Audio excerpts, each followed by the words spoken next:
Assalamualaikum warahmatullahi wabarakatuh. Adik-adik sekalian, pada hari ini Pak Guru akan memberikan penjelasan tentang soal-soal kisi-kisi yang akan muncul dalam ulangan MIT kalian, dimana tidak lama lagi kalian akan melaksanakan ulangan MIT.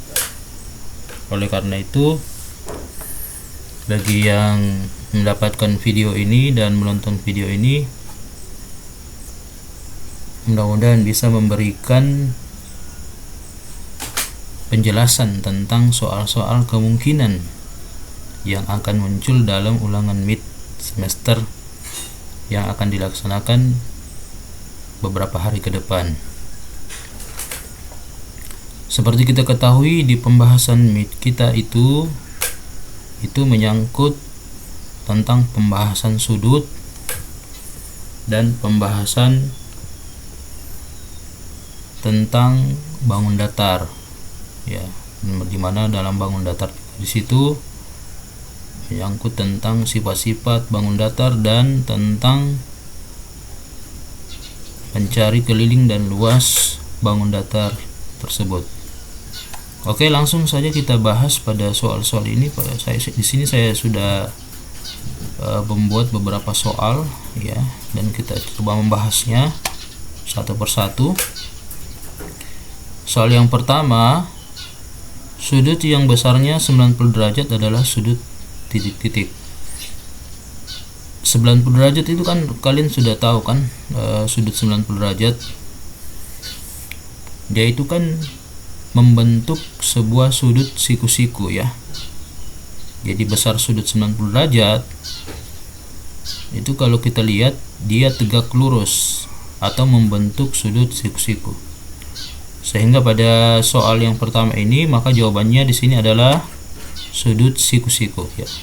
Jadi sudut yang besarnya 90 derajat itu adalah sudut siku-siku.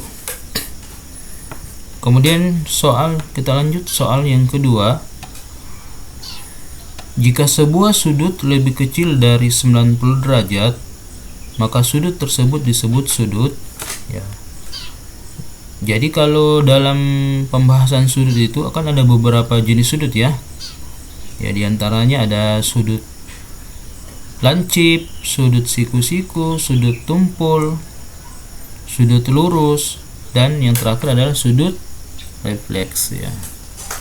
Kalau dia besarnya lebih kecil dari 90 derajat, maka ini sudah pasti sudutnya adalah sudut lancip, ya. Karena sudut lancip, pengertian sudut lancip adalah sudut yang besarnya kurang dari 90 derajat atau antara 0 sampai 90 derajat. Maka di sini jawaban yang kedua, soal yang kedua adalah sudut lancip. Oke, soal yang ketiga. Sudut yang besarnya lebih dari 90 derajat tetapi kurang dari 180 derajat disebut sudut, ya. Untuk sudut yang besarnya lebih dari 90 derajat, ya, atau antara 90 derajat sampai 180 derajat, ini dikategorikan termasuk sudut tumpul karena kita melihat kalau dia ujungnya dalam bentuk sudutnya itu sudah melebihi dari 90 derajat, maka sudah dikategorikan sudut tersebut adalah sudut tumpul. Jadi jawaban nomor 3 di sini adalah sudut tumpul. Oke. Lanjut soal yang keempat, sudut yang besarnya tepat 180 derajat disebut sudut, ya. Kalau 180 derajat, kalau kalian melihat mistar busur kalian itu, maka di situ kalau 180 derajat dia akan membentuk garis lurus, ya. Garis lurus. Jadi besar sudut dari garis lurus itu besarnya ada 180 derajat, sehingga bisa dipastikan di soal yang keempat ini sudut yang besarnya 180 itu dikatakan sebagai sudut lurus. Oke, soal yang kelima, alat yang digunakan untuk mengukur besar sudut adalah titik-titik. Jadi mistar yang digunakan itu untuk mengukur besarnya sebuah sudut, ya, yang sering kalian gunakan itu dikatakan adalah mistar sudut. Jadi alat yang dimaksud di sini adalah mistar ya. Jadi namanya mistar sudut ya, atau mistar bujur ya, atau yang lebih tepatnya adalah mistar sudut ya, yang lebih tepatnya adalah mistar sudut busur derajat ya, kurang lebih seperti itu. Kemudian yang keenam, sudut yang besarnya lebih dari 180 derajat dan kurang dari 360 derajat disebut sudut ya. Jadi ini sudut besar sudutnya ini sudah melebihi dari 180 derajat, sudah mengarah ke bentuk lingkaran ya. Jadi dia kalau yang sudut yang besarnya 180 derajat dan kurang dari 360 derajat, maka ini dikatakan sebagai sudut refleks ya, sudut refleks. Jadi dia sudah dikatakan sebagai sudut refleks. Jadi yang besar sudut yang besarnya lebih dari 180 derajat dan kurang dari 360 derajat, maka dia dikatakan sebagai sudut refleks. Saya kembali ke soal nomor 5 tadi ini, alat yang digunakan untuk mengukur besar sudut itu saya ingatkan kembali, dia itu namanya ada mistar busur derajat ya, mistar busur derajat. Tadi Pak Guru agak keliru sedikit. Jadi yang soal yang kelima ini adalah mistar busur derajat. Oke. Untuk soal yang ketujuh, tuliskan contoh 5 benda di sekitar yang membentuk sudut siku-siku. Saya rasa ini gampang sekali ya. Kan ada beberapa benda yang membentuk sudut itu di sekitar kita ya. Contohnya seperti misalnya papan tulis. Papan tulis kan dia itu kan bentuknya persegi panjang ya. Maka otomatis dia di situ akan terbentuk sudut siku-siku. Jadi salah satu contohnya adalah papan tulis, terus apa lagi, buku, terus meja ya. Hanya benda-benda yang dia membentuk sudut siku-siku atau sudut 90 derajat. Jadi masih ada lagi beberapa benda yang mungkin kalian bisa sebutkan ya, mencari sendiri ya. Untuk bagian D dan E. Untuk bagian A, B, C tadi saya sudah bantu, yaitu saya kasih contoh misalnya papan tulis, buku, meja dan sebagainya. Oke. Kita lanjut ke soal nomor 8. Jika sudut A adalah 45 derajat dan sudut B adalah 45 derajat, maka sudut C adalah berapa derajat? Jadi harus kalian ingat ya. Di sini kan dia bercerita ini tentang segitiga ya. Karena kenapa saya bilang segitiga? Karena di sini sudutnya ada 3. Sudut A, sudut B dan sudut C. Ya, berarti dia bercerita tentang segitiga, di mana yang di sudut A itu besarnya 45 derajat dan sudut B adalah sama juga 45 derajat. Berarti sini bisa kita indikasikan segitiga yang dimaksud di sini adalah segitiga sama kaki, karena kakinya ini memiliki sudut yang sama. Ya, berarti dia segitiga sama kaki. Pertanyaannya berapa besar sudut C? Untuk mencari besar sudut C, kita harus mengetahui bahwasanya segitiga kan kalau kita totalkan jumlah sudutnya itu kan dia besar sudutnya adalah 180 ya, 180 derajat ya. Jadi untuk mencari besar sudut C itu tinggal kamu kurangkan ya, total sudut segitiga itu 180 dikurang 45 derajat dikurang lagi 45 derajat, maka kalian akan mendapatkan hasilnya di sini berapa derajat ya. Nah, jadi di sini saya tidak langsung sebutkan berapa nilainya. Saya cuma mengajak kalian berpikir cara untuk mendapatkan nilai dari sudut C tersebut, yaitu 180 derajat dikurang 45 derajat dikurang lagi 45 derajat. Jadi hasilnya di sini berapa derajat ya? Kalian cari sendiri ya. Kemudian soal nomor 9. Nomor 9 adalah besar sudut pada jarum jam pukul 17.00 ya. Ini kalau kita lihat pada jarum jam pukul 17.00 dia itu menunjukkan jarum pendeknya di angka berapa tuh? Kalau 17.00 berarti dia itu berada di angka 5 ya. Sedangkan jarum panjangnya karena dia ini tepat di pukul 5 di jam 5, maka jarum panjangnya menunjukkan angka 12 ya. Maka di sini dalam soal ini besar sudut pada jarum jam ini yang dimaksud adalah sudut dalam ya. Ya, jadi sudut dalamnya. Jadi kalian tinggal menghitung kalau dalam 1 jam itu kan besarnya 30 derajat ya. 1 jam itu kan 30 derajat. Sementara kalau dia menunjukkan pukul 5 ya, maka kalian tinggal hitung berapa jam dia di situ. Sementara dalam 1 jam itu kan 30 derajat. Jadi kalian tinggal kalikan nanti 30 dikali berapa jam. Maka di situ akan didapatkan berapa besar sudut pukul 17.00. Oke. Kemudian yang soal yang berikut nomor 10, tuliskan 5 jenis sudut. Ini kan saya tadi sudah jelaskan ada beberapa jenis sudut ya. Ada 5, kalian tinggal menuliskan saja di sini. Di antaranya itu tadi Pak Guru sudah bilang. Antara adalah sudut lancip, sudut siku-siku, ya, dan masih ada lagi beberapa jenis sudut ya yang kalian tinggal tuliskan. Yang jelas itu sudutnya kalau saya tidak salah tadi ada 5 jenis sudut. Oke, lanjut soal yang ke-11. Di soal yang ke-11 ini besar sudutnya adalah besar sudut 1/9 putaran adalah ya 1/9 putaran. Berarti maksudnya begini. Dalam satu putaran itu lingkaran ya, maksudnya satu lingkaran itu kan kita ketahui besar sudutnya 360. Ya, satu lingkaran itu kan besar sudutnya kan 360 derajat. Maka kalau dia 1/9 putaran itu berapa derajat ya? Jadi kalian tinggal bagikan. Tinggal dibagi saja ya, 360 derajat dibagi 9. Karena 1/9 ya. Atau maksudnya 360 derajat dikali 1 sama dengan 360 derajat dibagi 9, maka dia akan mendapatkan berapa derajat. Oke. Lanjut soal yang ke-12. Besar sudut A ya, besar sudut alfa, ini saya simbol alfa ya.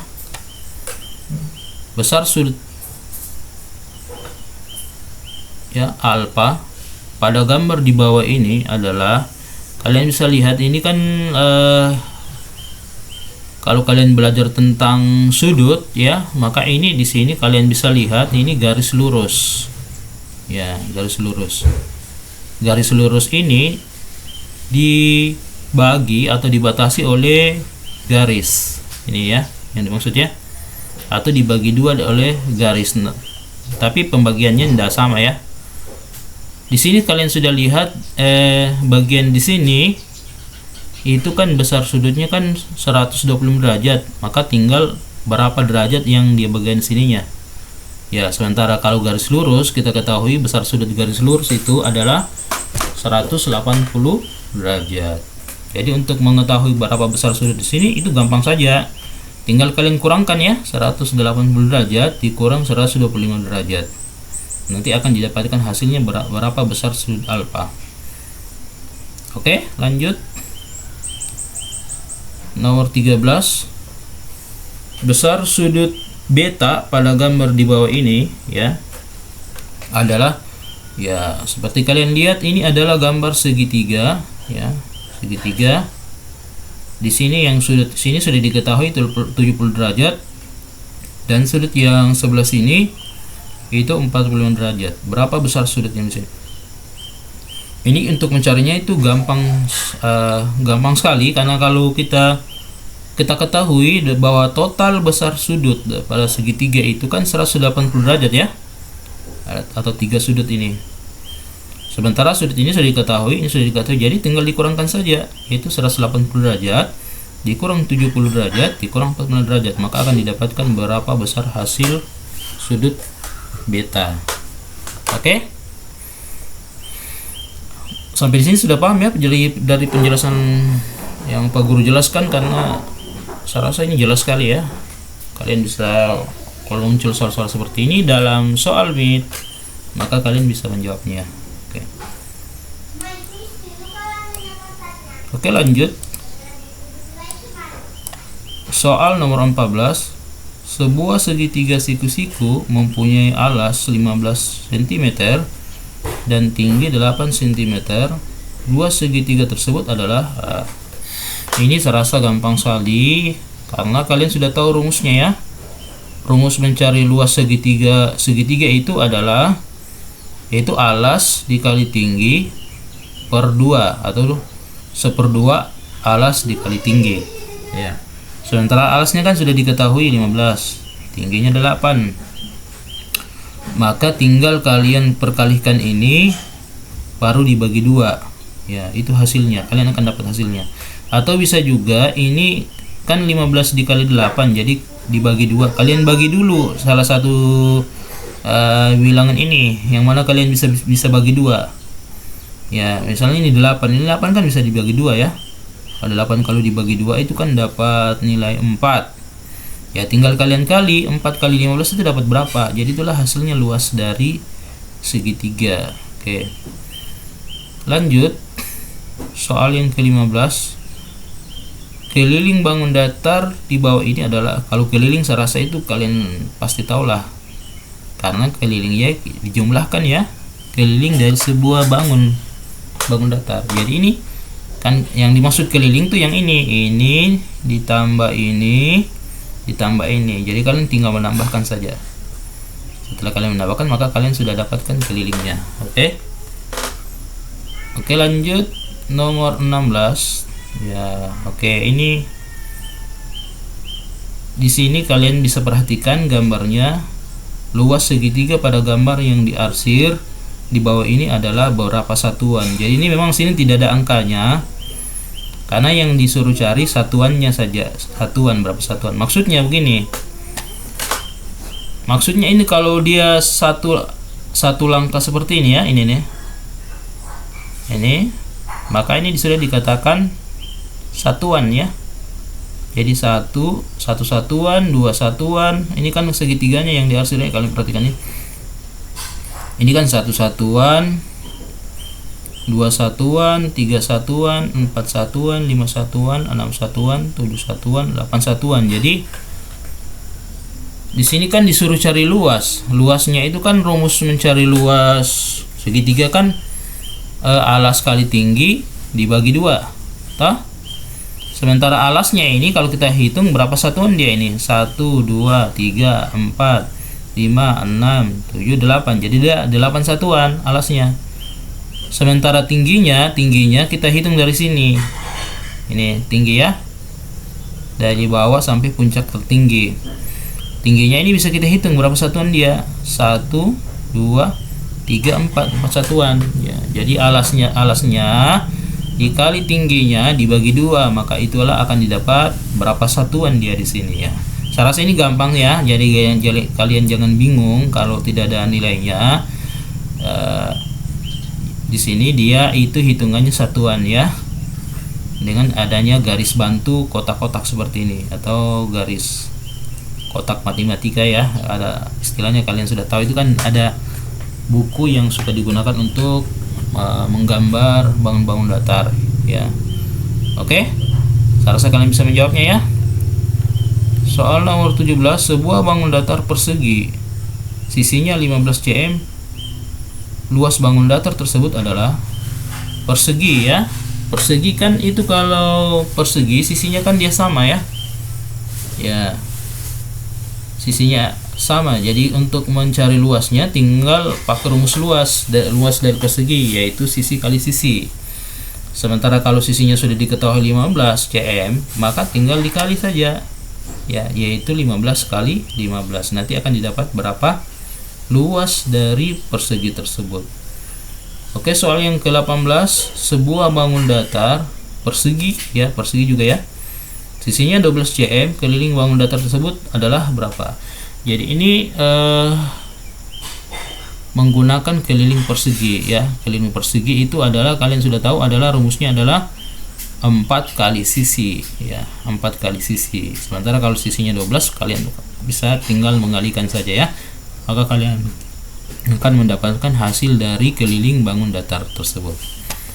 Oke, nomor 19, sebuah persegi panjang memiliki panjang 12 cm dan lebar 8 cm, maka luas persegi panjang tersebut adalah, ya, untuk rumus persegi panjang ya, kalian bisa lihat saja di buku kalian, itu adalah rumusnya adalah panjang kali lebar. Jadi kalau dia panjangnya 12 dan lebarnya 8, jadi tinggal diperkalikan saja ya. Setelah diperkalikan, maka kalian akan mendapatkan luas dari persegi panjang tersebut. Ya, untuk soal yang ke-20, sebuah persegi memiliki luas 144 cm pangkat 2. Berapakah keliling persegi tersebut? Untuk soal yang 20 ini Pak Guru tidak bahas, ini soal Pak Guru anggap sebagai soal tantangan ya. Kalian coba mencari sendiri jawabannya ini. Misalnya kalau dia luasnya 144 cm pangkat 2, maka keliling persegi tersebut itu berapa ya? Kalian tinggal cari sendiri jawaban dari soal yang ke-20 ini. Jadi Pak Guru anggap soal ke-20 ini sebagai tantangan bagi kalian. Oke? Demikian yang soal-soal kisi-kisi yang mungkin akan masuk dalam kisi-kisi atau soal-soal MIT yang sebentar lagi kalian akan laksanakan ya. Mudah-mudahan dari penjelasan yang saya jelaskan di soal-soal ini, di antara soal-soal 1 sampai 20 ini, mudah-mudahan ini ada yang masuk dalam soal MIT ya, atau mewakili dari soal-soal MIT yang kalian akan laksanakan ya. Oke?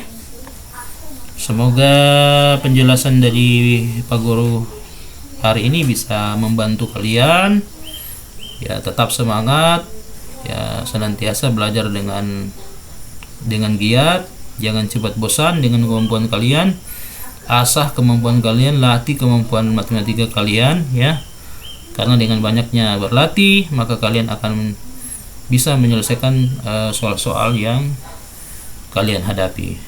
Oke, demikian video kali ini, semoga bermanfaat dan jangan lupa beri dukungan pada video ini dan beri komentar pada video ini. Misalnya ingin berkomentar tentang pembahasan-pembahasan yang matematika yang akan kalian ingin mendengarkan penjelasannya, maka dengan komentar-komentar itu kalian nanti saya akan jadikan sebagai masukan untuk membahas soal-soal matematika yang mungkin kalian anggap itu belum terlalu dipahami.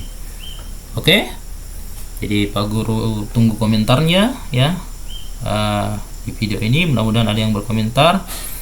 Nanti setelah itu menjadi bahan bagi saya untuk membahas soal-soal yang kalian ingin mendapatkan penjelasannya ya. Oke, demikian. Assalamualaikum warahmatullahi wabarakatuh.